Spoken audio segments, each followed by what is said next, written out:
Good morning, good afternoon, good evening, ladies and gentlemen, wherever you may be in the world. Welcome to today's conversation on Gift of Healing TV. I'm Sara Jane, and I'm joined by my co-host, Scott Holmes.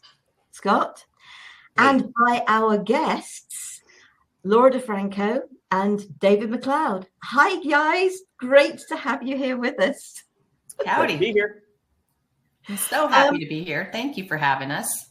It's a real pleasure. Thank you for joining us, because Scott and myself, with David, who's the lead author, and Laura, who is actually part of the book, but also the publisher of the beautiful book, Gifts of Wisdom, Practices for Healing and Empowerment. Yes, and I've got mine too, because we were all authors within the book. So we wanted to share some more with you, some more wisdom, some gifts of wisdom with you. And so, but I'm going to actually start with David, just a little bit about how the book came about for you. Well, I've had the pleasure of working with Laura on several book projects prior to deciding to do this on my own. And there were four books from the wellness universe. There was a book that I did with Diana Leader, and Scott was one of the co-lead authors on that one. And there was a book of poetry called 100 Poems and Possibilities for Healing, Volume 1. And by the way, we just published 100 Poems and Possibilities, Volume 2. There it is. And I got to be in that one as well. But anyway, I had this idea about, I wanted to do something to be a lead author. I wanted to have a story or just a general idea. So I started, my 70th birthday happened, now it's almost 2 years ago, in March. And I was starting to think about age and wisdom and all this kind of stuff. And so originally the story was, or the book title of the book concept was about elder wisdom. And so I initially started reaching out to people who I judged to be slightly older, shall we say, not advanced years, not decrepit, falling apart people or anything like that, but people who had some life experience. So the idea of elder wisdom was what started it. But as I progressed, I had a few people approach me who they didn't feel like they were qualified as elders per se, but they still felt that they had something to offer. And so I decided, I talked to Laura about this. I said, maybe we should change the title and not call it Elder Wisdom and call it something else. And so we brainstormed and we came up with this idea of Gifts of Wisdom, Practices for Healing and Empowerment. And that really kind of resonated deeply in my heart. And it made it a little bit easier also to find a few additional authors. So we got up to I think we had a total of 22 people participate.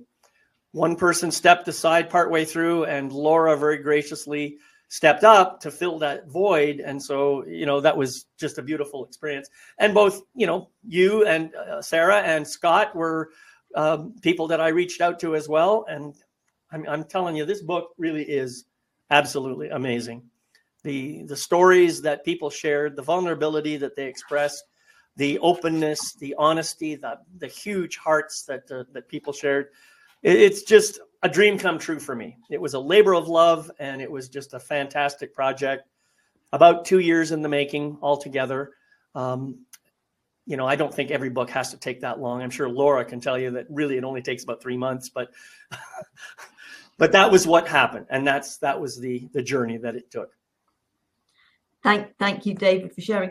Laura, you obviously get involved with numerous books. So 90 by now, isn't it? We are celebrating number 90. Yeah. Wow. Yeah. So what's your passion for helping people to share their stories, their wisdom? Because I'm guessing that with all the books, in their own unique way, they are sharing wisdom. For sure. David, I'm going to back up and just shout you out. That 2-year journey you took was partially because you wanted to have an other level experience with your community in the book, and you offered gatherings so that they could get to know each other and come together in that way. And so there's a lot of reasons I want to shout you out for saying yes to a project like this, but also to take it on at that next level and create something, oh my gosh, you guys, so beyond the book itself, so beyond the beautiful, profound, life-changing energy and practices in this book. That is multiple gifts alone, but you continue to give the gift of your leadership and stepping up to the table with a level of awareness that I get excited when I get to play in the sandbox with people who step up like that, because that's a world-changing kind of awareness. So I know that I wasn't totally answering your question, Sara Jane, but storytelling is the way that humans connect. And when I first got a taste of writing, my very, very, very first book, baby, oh my gosh, I didn't know how to do it. I did it all wrong. I made so many mistakes, but then you learn a thing or two. And I am of a mindset of a learner. A beginner's mindset is the mark of a master. That's how I like to talk about that. I love learning new things. I learned a lot about publishing. I learned a lot about storytelling, and I realized I could help my healer friends back when I started to help them do that in a way that could get who they were and what they were doing out into the world in a more powerful, impactful way for people that they're serving, and also for them and their thriving businesses. So that's the short answer.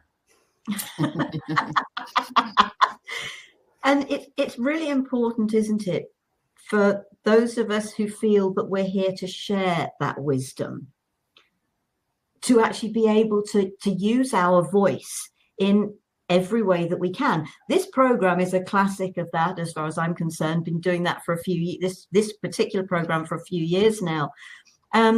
David, your Life Mastery TV that you did, the Soul Empowerment that we've just finished the program of,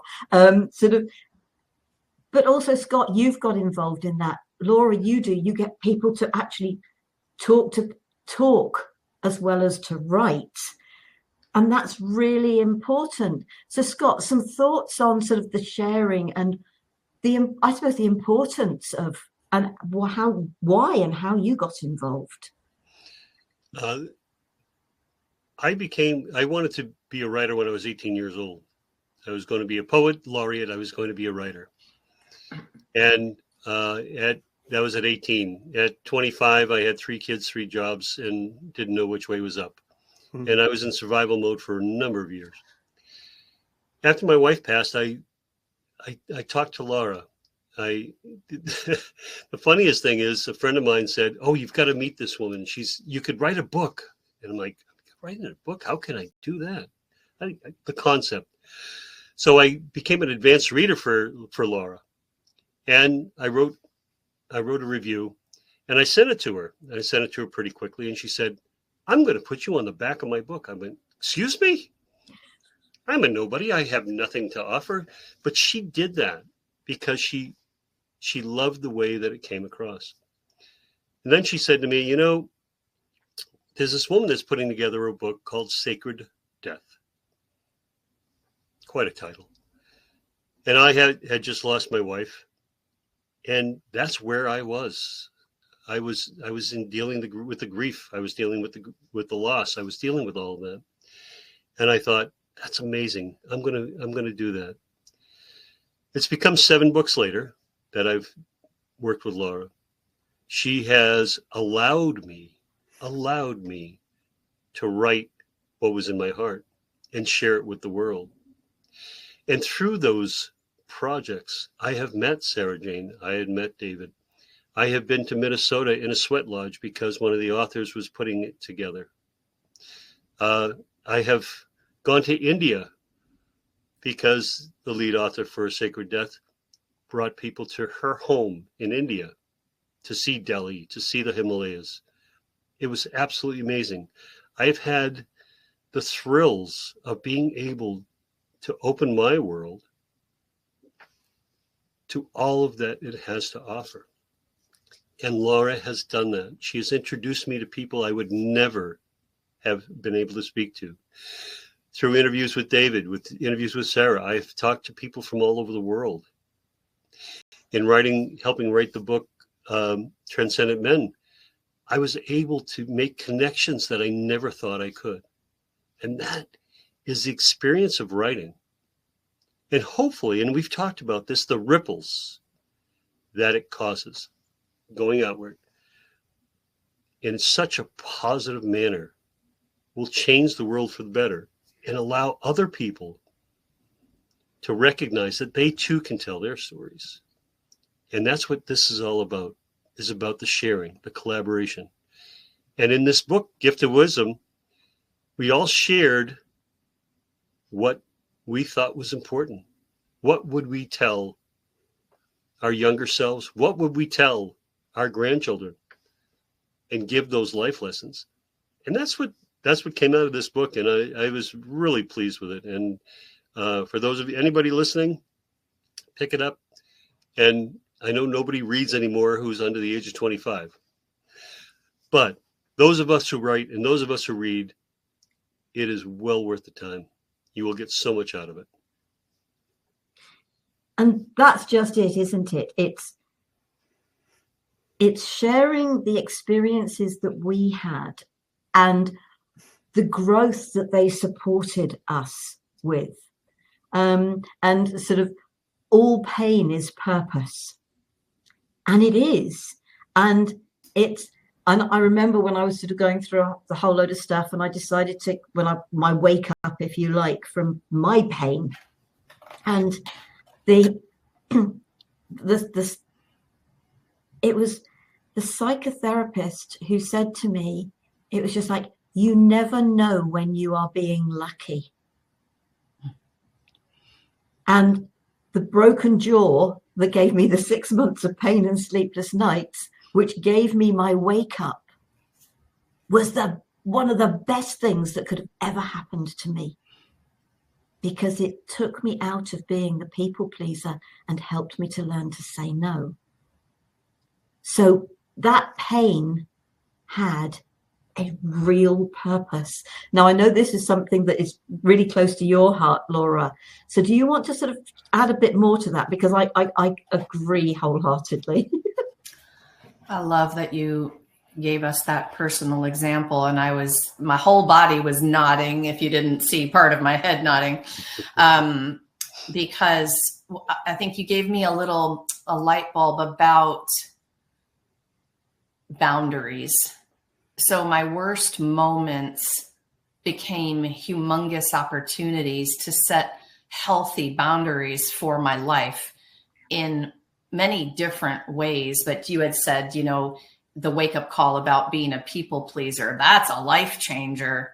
And when you set boundaries about that for your own life, everything changes. And there's pros and cons. The con might be that you lose friends even.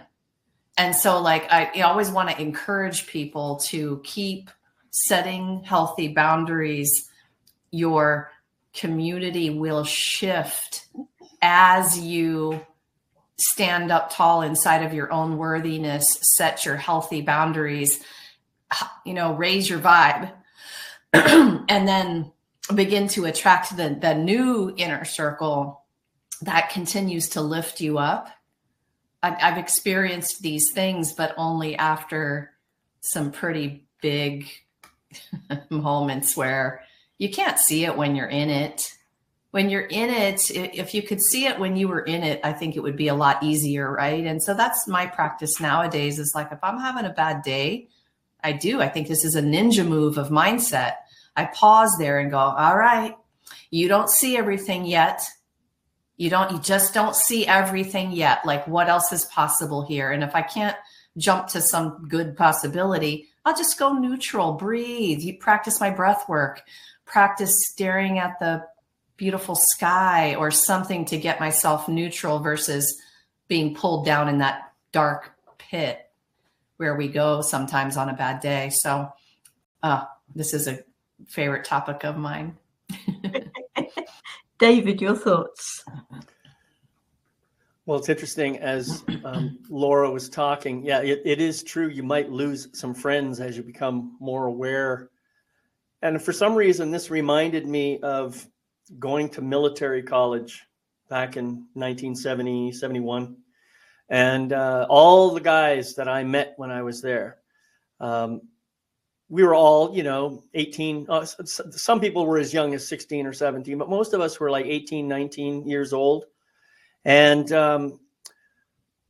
well, let's just say that I really wasn't a big fan of the military, and I tried to fit in by puffing up my chest, shall we say, and being bigger and better than everybody else. That was kind of my approach to life back then. And so naturally, I created a lot of anti-friends. I don't want to call them enemies because we were all part of the same military corps. We would have supported each other in life or death, but didn't necessarily like each other all that much, Now, the reason I'm bringing this up is because after I left that military college, I finished my service and really never had anything to do with any of those people ever again until a couple of years ago, when one of the guys started. He said, "It's our 50-year reunion and anniversary coming up. Are you?" And he was tracking people down, and somehow they found me. And I would have thought they would never want to see me ever again. And I've also realized that the people that I had judgments about back then, when they were 17, 18, 19 years old, some of those judgments were still alive in me. And I had to look at that and say, these people are 50 years older. Maybe they're not the same people. And I've discovered that they're not. And I've actually I've reconnected with a couple of these guys, people that I never really thought of as friends before. And now we're having regular conversations. So this idea of transition, this is one of the things that we've been talking about today, is, be open. As Laura says, you haven't seen everything yet. And it might take 50 years before you see it all. So just be open to the possibility that when you begin to see it all, everything will start to make a whole lot more sense. And I don't know. I guess that's what I really want to say is just be open. Try to be open no matter what is going on in your life. And I really love that idea that you say, Laura, of, all right, I don't really know what's going on. I can't see it all. I can't experience it all just yet. So I'm going to pause. I like that idea of neutrality, just holding that center space and not necessarily choosing one direction or the other. It's beautiful. It's great. Thank you for that visual and the idea. So thank you. Scott. Wow. So transition. We transition all of our lives. I myself am going through a little bit. I got married in December. Next week I'm retiring. So there's a few transitions going on. Going to see what happens when I have the free time to actually do what I really want to do. Work always seemed to get in the way. We would have programs at 12, 1, 2 o'clock in the afternoon, and I couldn't attend because I'm working. And now I have the ability to be a part of that, to really form and take that form and really build on it and do the work that I really want to do, not the one that for money. For money, there's another topic, eh? Gifts of wisdom on that one. But to be able not to have to work to survive, but do the work that brings joy, that journey within that I've found through this process over this last 4 years of writing, of collaborating with amazing people that I've been introduced to have the pleasure of seeing people's modalities, things I've never heard of in my life, And they're doing these wonderful things, wonderful work all across the world. I don't know about anyone else, but in my feeds, right? Facebook and Instagram and all of that, I think that everyone is doing this work, right? Everything I get on my feeds, everyone's doing this work. They're doing Reiki, they're doing massage, they're doing whatever modality it is for healing. And then I realized in the general population, it's about 1% of the population is doing what we're doing. Yeah, or less. Yeah. And it brings me so much joy, but also understanding that this is important and that we need to bring this further to all the people out there and all the ripples that we cause by doing this work in a positive way and seeing what it is. And we may never know in this lifetime or the next where those ripples end up. Only know that bringing that love, that compassion, that understanding, hopefully raises the entire tide. Speaking of ripples, I just need to say this real quick. This book, remember those guys I told you about from 50 years ago? Well, I sent out on my list, and I got 4 reviews on Amazon from guys who read my book. So I've learned a powerful lesson here is yeah, you may need to give up some friends, but maybe you should think about just simply surrendering rather than giving up. There's a difference there.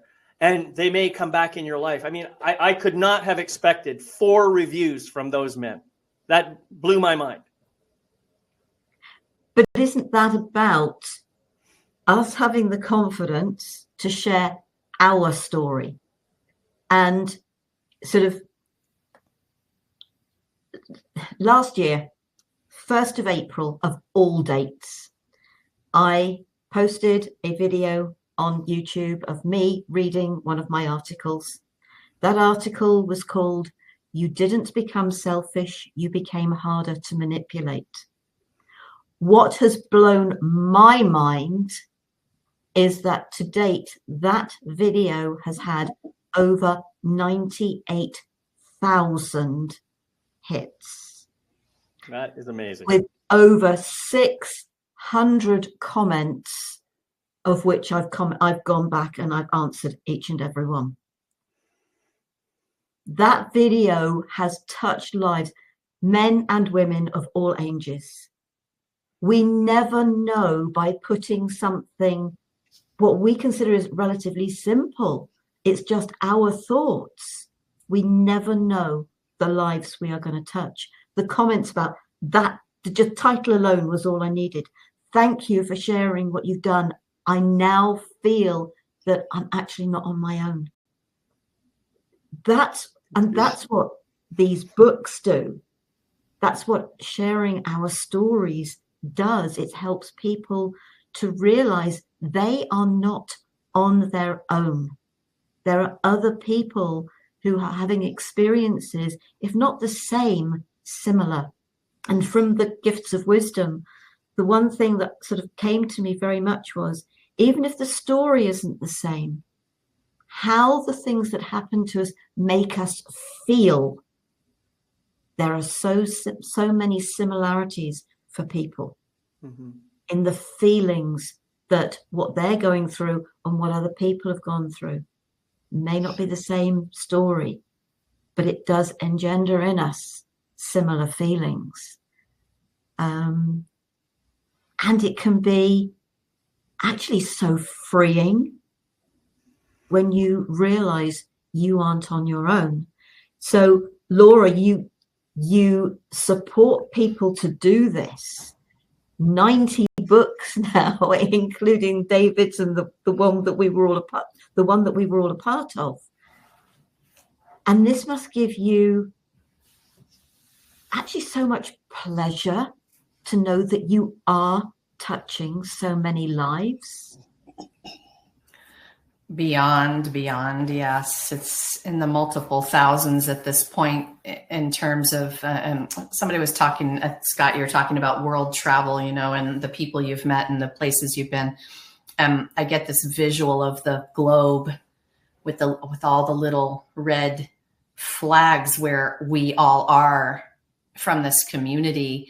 And the world starts to feel a lot smaller when we grab hands. And yes, oh my gosh, the pleasure, the gratitude that I have had about, I don't know, I feel like I woke up and I got chosen one day, and all I really did was kind of followed that divine order from the universe. And so when I decided to follow that, the community started to show up, and the amount of gratitude inside every day is a blessing.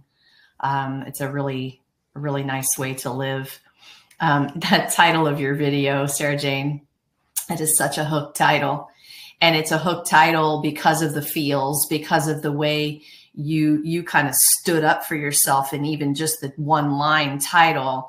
And everybody else wants to stand up for themselves too. And like that title is like, yes, like I felt myself giving you the yes for that, because a lot of people's pain has to do with, real ways they've been manipulated and hurt, scammed and abused. Oh yeah, gosh, we could go down that, right? Real difficult life circumstance. And that was a moment for me. I just wanted to tie back in with, pain to purpose, because when you're waking up inside of, no, I just became harder to manipulate. And I had a moment, and everything changed for me when that showed up, when whoever that warrior woman was, when she showed up, like, you better watch out, because it's not going to happen anymore. And I'm no longer afraid of hurting people's feelings by saying no, or by, and so like that is a whole different energy that, again, just repeating the word boundary, it sets a healthy boundary to allow me to do the things. If you'll allow me to go back also just to you, Scott, for a second, I really want to not forget to say thank you for that first book review, because when you sent it, you gave me such a smile, and I thought, wow, here is this, at the time, stranger. And that was like, we all need, as authors and business owners, we need that. We need to know. And like, oh, someone was paying attention. Like, and not only was he paying attention, but read this. Like, yeah, we're okay. I think we're doing something good here, right? And I think we all need a little bit of that acknowledgement and validation. But that was that moment for me when you, a total stranger, are just like, yeah, here's the review. Like, this is what I got out of it. This is real stuff for me, right? A change in my life. Beautiful. Yeah, it was really cool. So I thank you very much for being brave enough to reach out with it. And thank you for, by the way, Laura and I went to Peru together with a group. And for me, it was absolutely life-changing in everything that happened throughout it, climbing the Andes, Machu Picchu, Lake Titicaca, all of the temples that we went to, all of the friendships that we made. It was extraordinary. And I went because of the people you introduced me to, the retreat that you had in New York, which was phenomenal. And I had more fun there than I can remember having at any other retreat as such. And it is, your collaborations have changed how I view life, how I see life, who my friends are, where it is expanded. It doesn't matter where they are in the world. It matters where they are vibrationally. where they are and what they stand for. And it really has become quite a, much like the trip to Peru, where everybody came together. The authors all seem to come together. David has taken that book, and not everybody does this, but he had biweekly meetings to be able to talk about to one another. So everybody connected, and they had a shared understanding of what the book was going to be. And they still go on, by the way, monthly, because people they've connected and they want to maintain that connection. And that's what we're all about. As we get older, what's the number one problem that elderly have? Connection. They get excluded from their families. They get excluded because all their friends die off, all of that. But we have the ability, through much like these interviews, to see people who we genuinely enjoy. And it's amazing in that respect. And that, I think, will keep all of us alive much, much longer, because we all want to do more things. Right. David, you created that community to do with the book. You absolutely did. So you had when I say an agenda, I don't mean it quite that way, but you had your reasoning for doing that. Share a little, because obviously you've created amazing connections with that. Yeah, I think one of the things that I've always enjoyed, I treasure, is group connection. I used to do men's groups, and I found that the more we would share from our hearts, the deeper our connection would get. And not only that, what it does is it creates a sense of trust. I think if I'm willing to open my heart and share my heart with you and let you hold my heart for a moment while I release whatever is going on, that creates a sacred balance between us that I don't think it can be created in any other way. Maybe it can, and I just haven't found it yet. But so far, that's been, and for that reason, I thought the first thing I'm going to do with these authors is we're going to start getting together. We're going to start getting to know each other. And I didn't really talk about what you're supposed to share or anything like that. But as we got to know each other a little better, week by week, month by month, whatever it was, I started saying, all right, now here's what I believe. If we want to have a powerful book, we have to be willing to share our heart. We have to be willing to be vulnerable. And the more vulnerable we are, the more powerful that experience can be for our readers. So that's where I was coming from. And the way I chose to do this was by, I hope, trying to model a little bit of vulnerability, which made it a little easier as time went by. Now, I'm not going to tell you that everybody loved the vulnerability stuff. Some people found it very uncomfortable. And that's probably as it will be forever, because not everybody is really willing to dive into the deep end right off the bat. And, I've done this so many times that for me, diving into the deep end is like, old hat. But I will tell you, when I first started doing it, that deep end, man, I wouldn't put my toe in the deep end, let alone my whole body, So an agenda, I don't think I ever had an agenda per se. I did want to get a book I was hoping to get 25 authors. I was very grateful to receive 22 amazing, amazing authors and beautiful chapters in that book. And when I read them, I'm telling you, I was in tears reading just about everybody's chapter, because not only did these authors share from a place of vulnerability, they dove into the deep end with full enthusiasm, and then left a gift at the other end that just blew my mind. The whole thing, like Laura said at the beginning, this whole thing is much more than a book. It's not a book at all. It's a project, and it's a gift to the world. I I don't know if I even answered your question, Sara, but that's what felt like coming up as a result of the question. And I think that's the important thing, isn't it? I remember, and I know I've mentioned this on the previous program we've just done together, Bo Eason, and he was talking at a Messenger Summit in San Diego in 2012, which David, both you and I were at, which I think is where we first connected. But he was talking about the storytellers.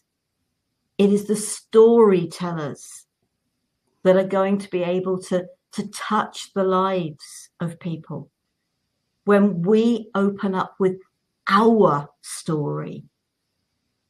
And I think that's the important thing. And Laura's helping facilitate that. And we've all got involved in our own unique ways within that. So I think that's our stories are really important. But I also wanted to touch on, and I think really this almost actually perfectly goes with all pain is purpose. It's our shadow. Is our shadow a friend or a foe? Now, I know you've just spoken, David, but because you do so much shadow work with yourself and for others, maybe you're the best person to actually start with this one.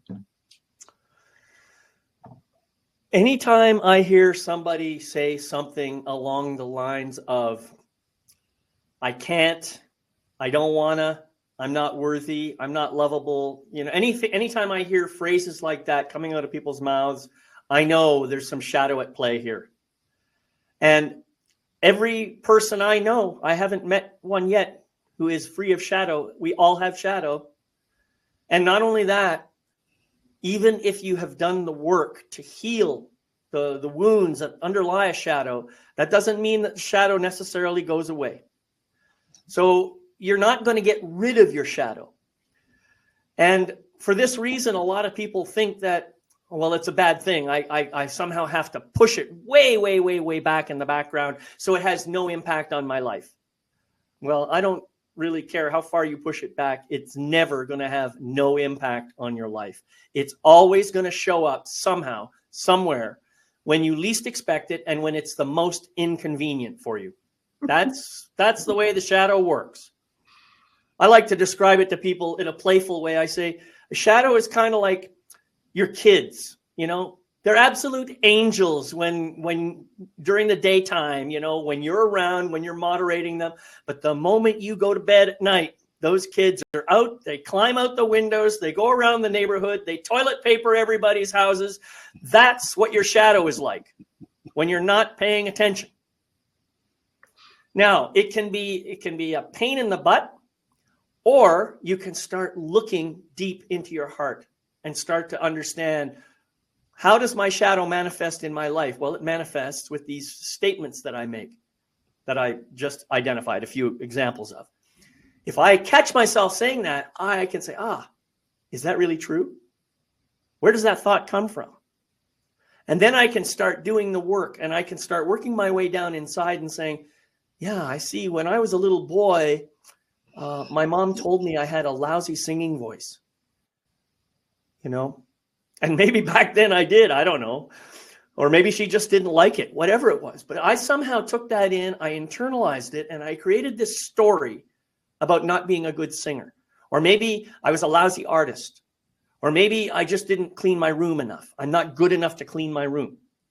These little stories that we heard, tiny, short, little one-sentence stories, became belief systems that got locked in deep down in our subconscious. So it may seem like an enemy, because now what's happening is your conscious mind is trying to protect yourself from the pain of what that unconscious belief is telling you. And so you find coping strategies and other things to maybe work around it.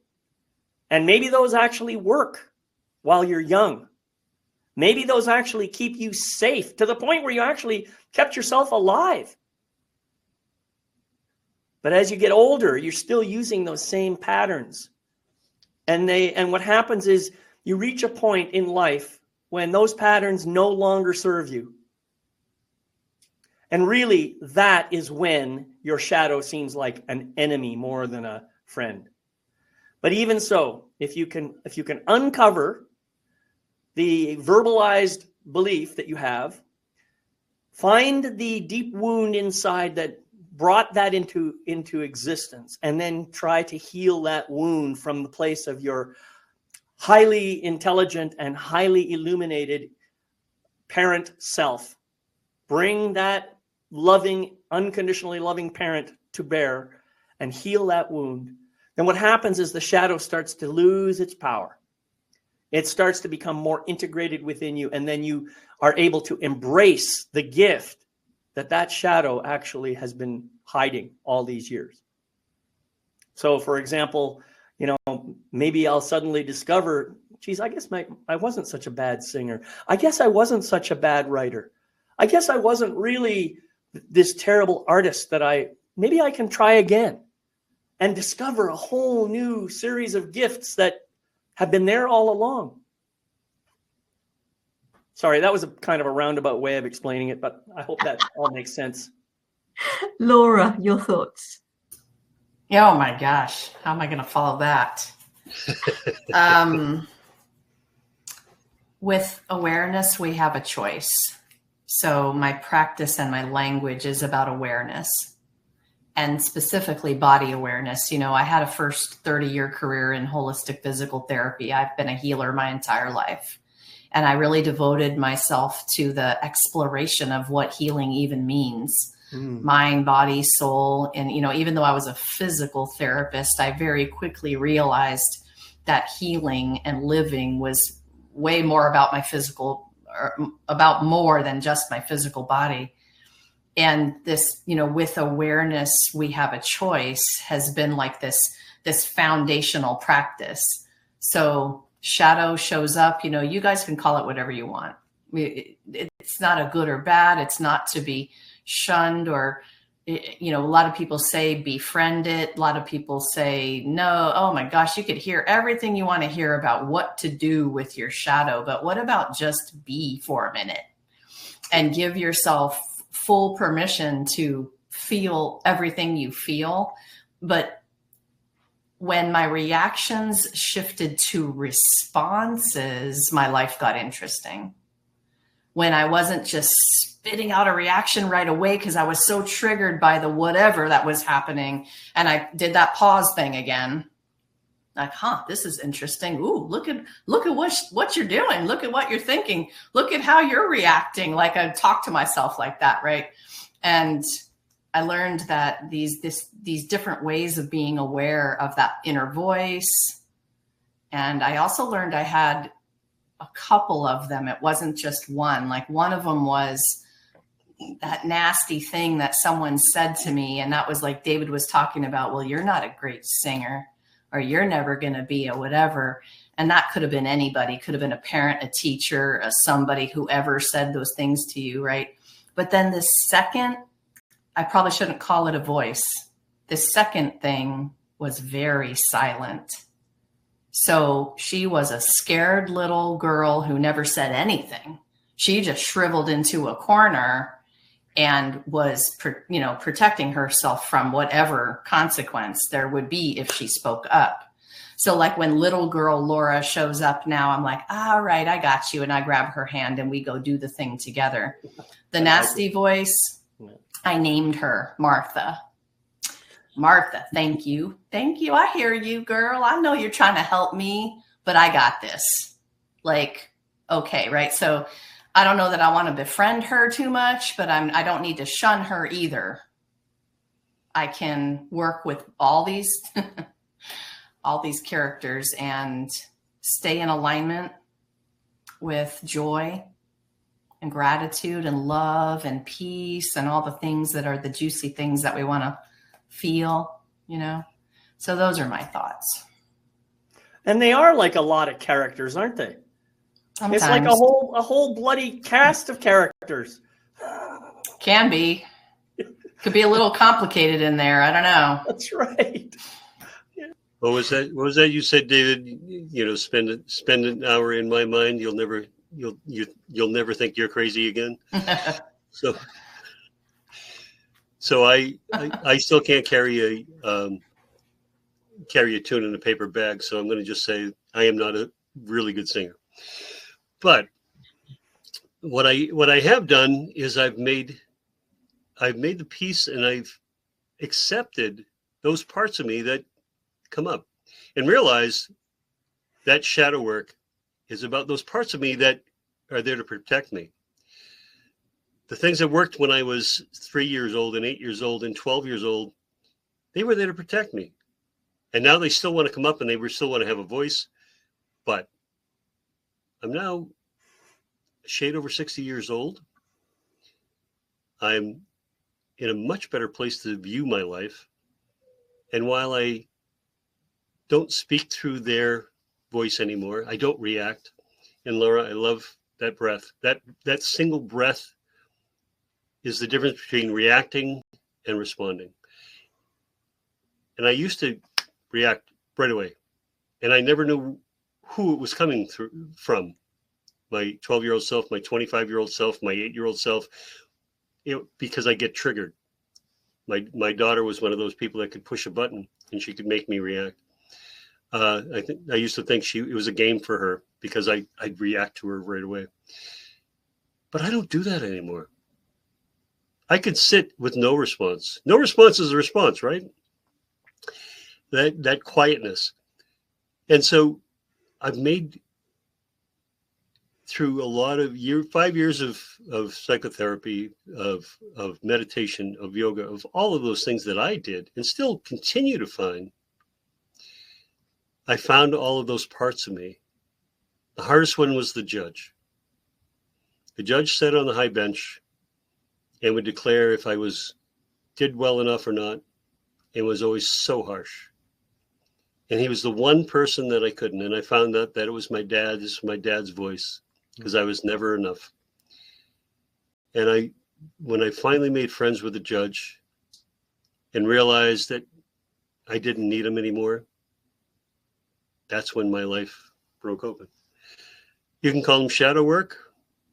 I call it inner children. But when they receive what they need, yes, they're there to defend you. And you can hear them. But just letting them know, I got this. Right. I have the experience now. I don't need to react. I don't need to hide. I don't need to run. That you're strong enough, you're well enough, you're centered enough.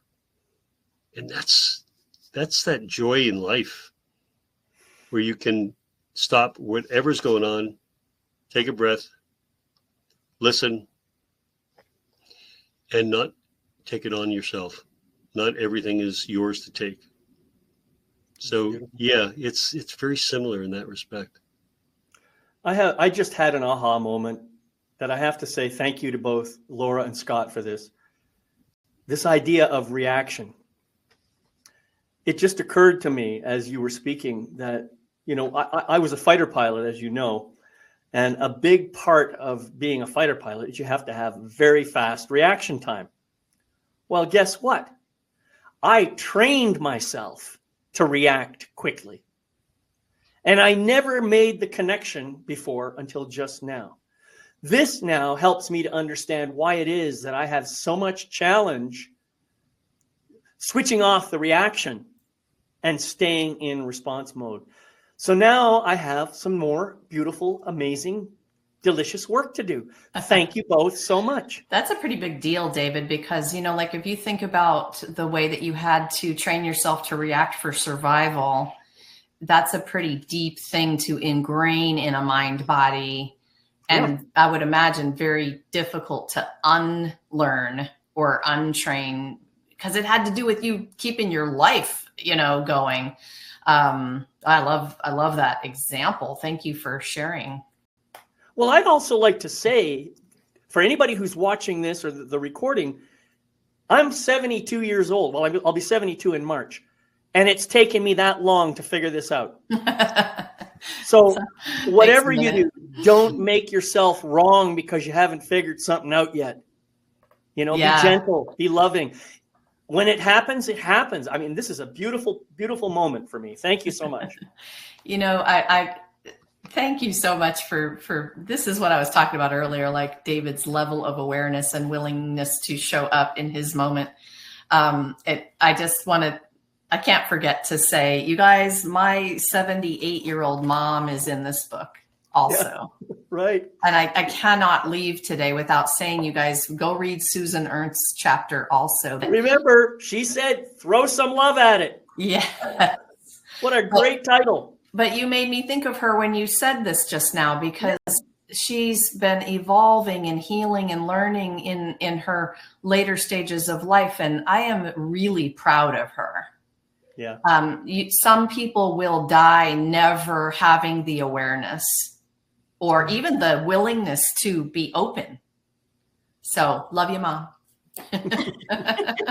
Beautiful. I think it's a matter of taking that word react and realizing that it's the same letters for create. And by taking that pause, that breath, rather than reacting, by pausing, we can create a different outcome by not reacting in the same way we have done time and time again, that learned behavior that serves us no purpose anymore. And there was a technique that I've learned, and it's called metamorphic technique. And it doesn't ask for you to think about anything, to do anything, just lie there. And gentle moves on your feet and your hands, and then on your head, that help to change the energy pathways in your body to help you to let go of those old unwanted behaviors.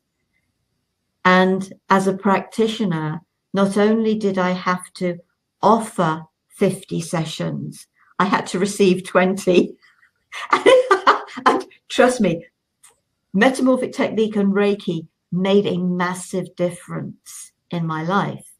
It helped to create the lack of reaction, the change in reaction. But I think it's also thinking about our ego mind. You've all mentioned it in your own unique way.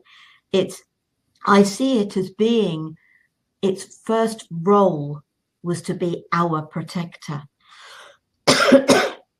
As a child, to protect us.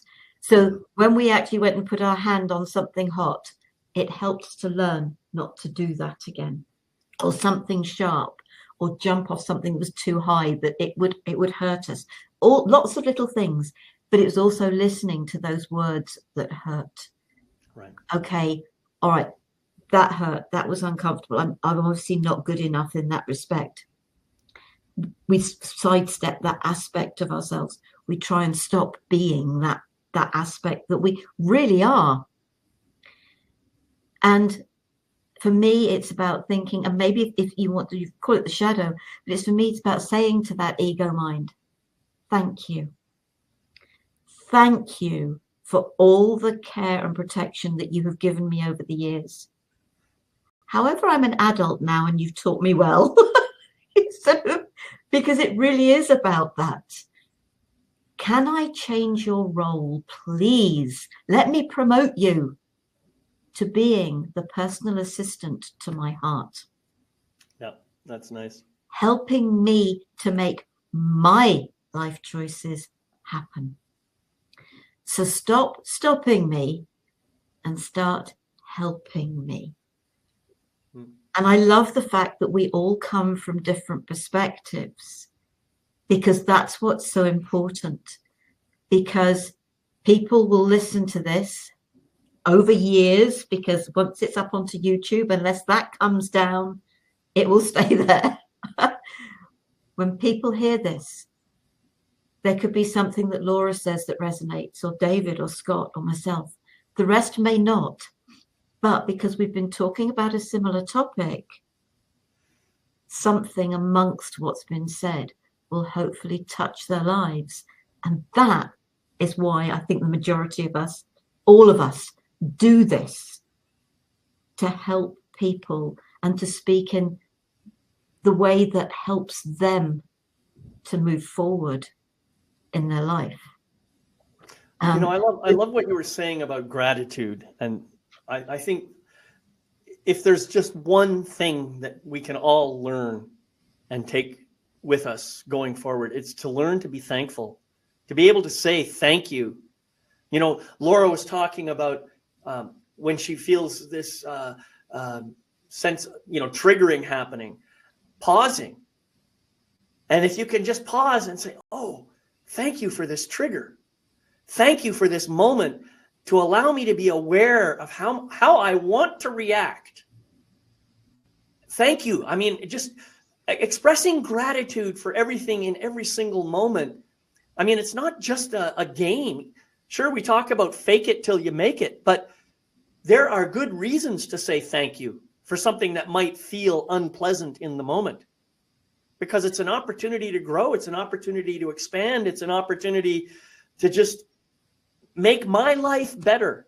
And if I make my life better, well, there has to be a ripple that benefits other people too. Thank you, David. We're coming to the end, close to the end of the program. So, David, I think you've just shared your last point. Laura, have you got anything that you would like to share before we actually close? Well, David just made me think, well, and if you can't quite get to grateful, how about just curious? That helps you move a little closer. And I think my last comment, which a lot of you have heard a lot of times, your words change the world when you're brave enough to share them. So it's time to be brave, you guys. And Sara Jane, thank you for moderating such a wonderful conversation. Oh, thank you. Scott. I wanted to just one more time share the book, Gifts of Wisdom. And they are gifts, by the way. Mine was about curiosity, tying in with you saying about how curiosity and being curious can change the whole perspective of what you're dealing with. Thank you. Thank you to each and every one of you for joining Scott and myself, Scott being here on a regular basis, but both of you. This has been an amazing conversation, a powerful conversation, and I know it will touch the lives of those it's meant to when it is meant to. And so thank you so very much for that. We are going to be doing more of these, the gifts of wisdom found within life's experiences, with others of the authors from the book over the next couple of months. So I hope folks will join us for those. Next week, I'm actually being joined by Peter Desmond Kelly, who's going to be sharing anti-aging modification program. I'm looking forward to learning more about that, especially as a sort of, yes, I'm now retired. Oh, no, I'm not. Anyway, folks, thank you so much. It has been an absolute pleasure to have Laura, David, Scott be sharing this space with you. Take care, be safe, stay well, and we'll see you again soon. Namaste, sweet souls. Bye-bye, everybody.